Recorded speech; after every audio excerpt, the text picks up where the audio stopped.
What's up, guys? Welcome back to G for G, Girls for Girls.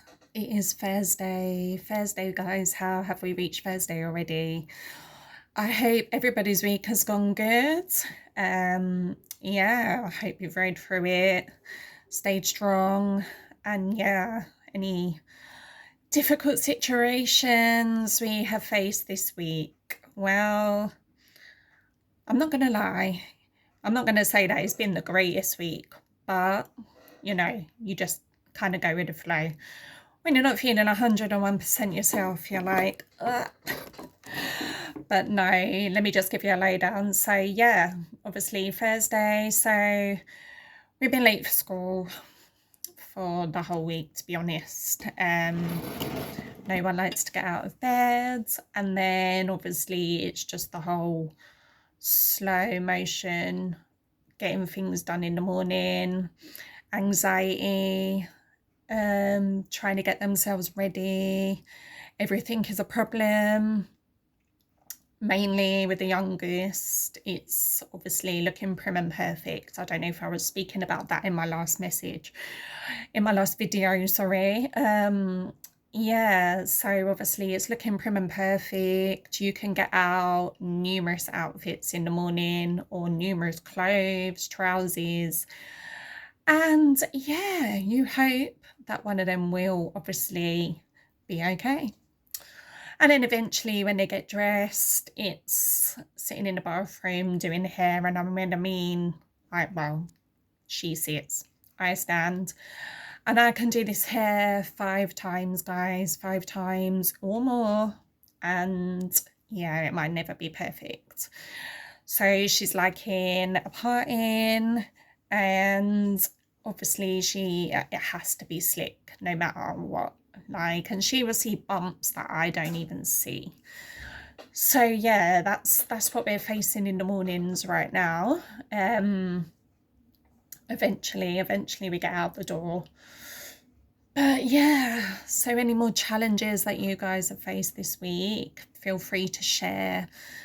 I mean, the oldest one, she just can't get out of bed in the morning, literally, and it's scary because I'm like, you are going to secondary school in September, so you are going to face, yeah, it's going to be hard, but what else can you physically do with an 11-year-old that doesn't want to get out of bed in the morning?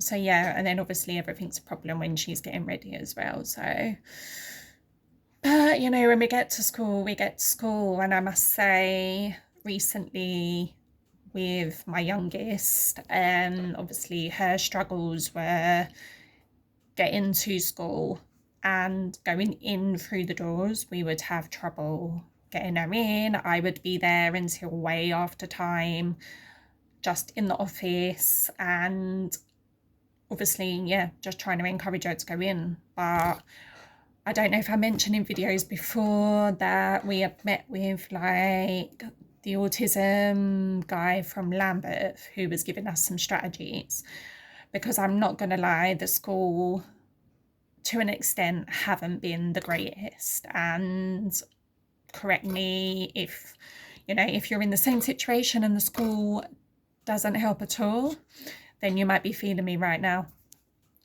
I mean, for me, I thought that SENCO in a school was meant to help you, was meant to approach you, was meant to discuss your situation, and believe me, that hasn't been the case. So yeah, I've had a fight on my hands, and when I mean a fight, so they say, it's not a fight. But again, to us parents, it is a fight, because if you're not receiving the help you need for your child, it's a fight.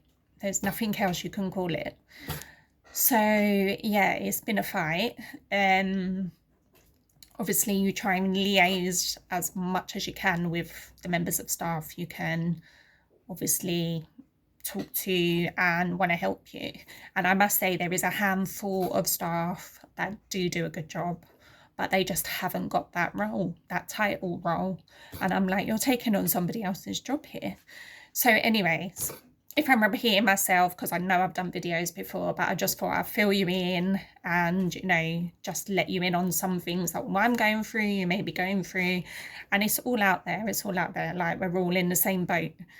So, yeah, lately, like I said, it's not been a struggle getting her in that sense, but it's now taken the turn, which we keep going. You will find, like, if you are awaiting a diagnosis or you feel that your child has additional needs, you will find that you will go round in this roller coaster cycle of phases that they go through, levels. Just picture it as a game, and you're going through these levels, and then you drop and you start again, and this is what we are doing right now. I will obviously jot down some more and I will put it in, but yeah, so obviously we went through the phase of not coming, not wanting to go in, and that was stressful for me, stressful for her, and you have to obviously try. And what we got to was a strategy of, when she reaches the school and she gets through the doors, if I have to go through those doors with her, then we must ignore her, don't talk to her, which we only did a couple of times, but to her, that frustrated her because she wasn't getting the attention. You could see the anxiety, like she was proper constantly picking, or you could see her face, she was getting annoyed with what was going on because she was not getting that attention. So yeah, we did that, and I don't know if it was because of that, or at school at the moment she's fallen in with a group of friends which now has changed her into, I can't be different, so I can't go to school wearing different clothes, which she was doing. She was wearing whatever she wanted just to feel comfortable. Whereas now, we've now gone back to getting up in the morning and putting on our uniform and wanting to look like everybody else, or not looking any different. So yeah, that's the kind of where we're at the moment. So the anxiety levels before we leave and getting out of the bed in the morning are like up here. So it's turned, yeah, which is hard because I didn't realise until the other day that what she was thinking, because this is the thing with kids with additional needs, you don't find out until they want to let it out, because she could come home and you'll be like, oh, how was your day today? They don't want to talk to you because they need that space. They need to regulate their thoughts.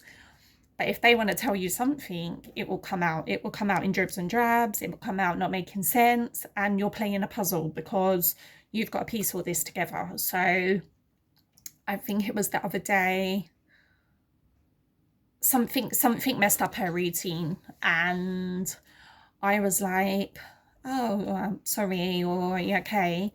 And she had to regulate it, and she was like, oh, but I just got myself used to.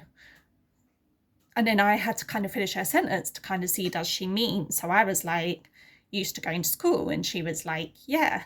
So I think obviously her brain was thrown off. I don't know if it was the weekend or a day off. It could have been one of the two. But then, yeah, so she was like, I need to regulate, like she needs to get into that routine. So she had to tell herself it was the start of the week just to be able to get back into that routine again.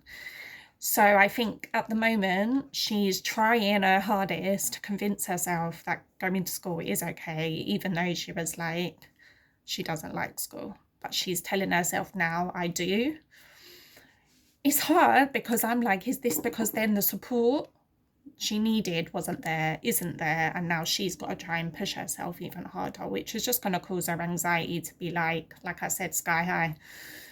Anyways, guys, I just thought I would share those moments with you because I did say I was going to check in and give you like some lowdowns and show you like what sort of anxiety strategies we have and autism things going on in the house at the moment. And I really am gonna sit down. Like, I have got resources, believe me, I've got resources, guys, but I want to make a whole video and just get everything together and then go through the resources of what we are trying to do as well. So yeah, but anyways, I will leave you guys to your day. I will try to check back in later, but enjoy your day. And again, just keep telling yourself that you're doing a great job. Kids are kids, and we will learn to just, yeah, go with the flow, to be honest. But yeah, guys, have a good day, and I will check in with you later.